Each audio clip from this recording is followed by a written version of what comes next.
Hi friends, welcome to the Unit 3 Day 4 notes. This one, example 1, talks about identifying polynomial graphs. So we want to know if these graphs are polynomials or not. Looking at these graphs, we can kind of tell a few things about them just by the overall shape, structure, design, composition. This particular graph 1a, we have what's called a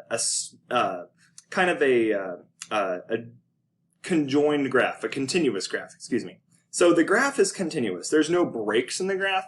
However, the graph has what we call sharp points or turns, so that it's essentially at this point right here, we're going from this kind of curved shape to then this non-curved shape.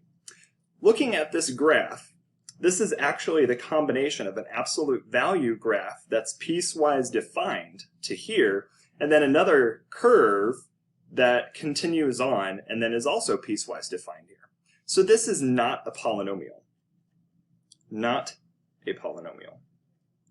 Now, because it's not a polynomial, I can't use the turning points and the zeros to identify the least possible degree. 1b.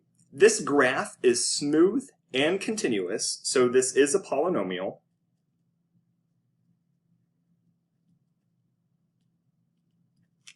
So now what I want to do is I want to look at the actual turning points that the graph has. So the graph turns here and here. And then I also need to look at the zeros, or how many times that I intersect the x-axis or bounce off the x-axis. So that's here, here, and here. So pointing, I want to point out it has 2 turning points.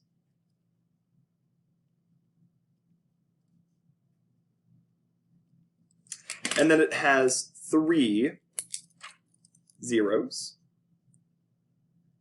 or x-intercepts.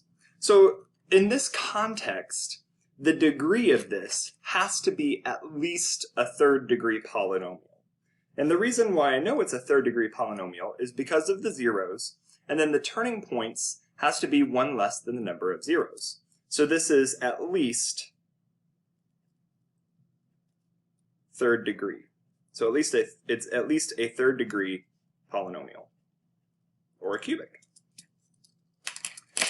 With 1c, very similar. It's smooth, it's continuous, and I have 1, 2, 3 turning points, and I have 1, 2 x-intercepts, or zeros. So let's talk about this now. 3 turning points and 2 zeros.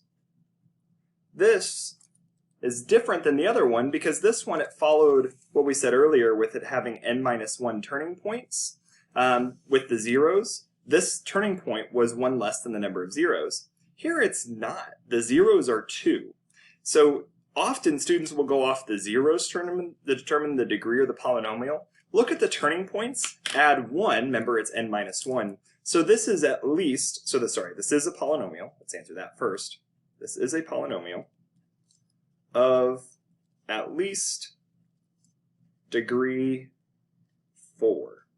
So this is at least a 4th degree polynomial.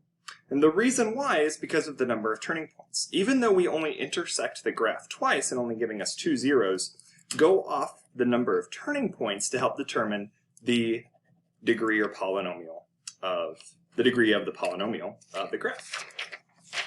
One last example, 1d.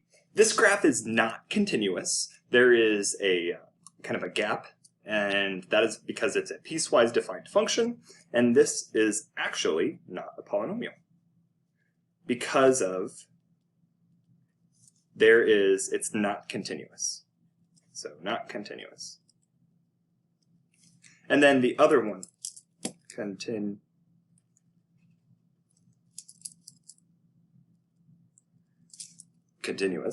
And then the other one from earlier, 1a, it's not a polynomial.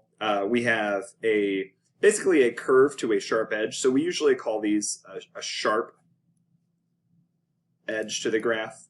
It's really a sharp edge because there's a curve as well, like the curve takes us into a sharp edge. This one is okay because it's actually part of an absolute value function. Perfectly fine. This one, not so much.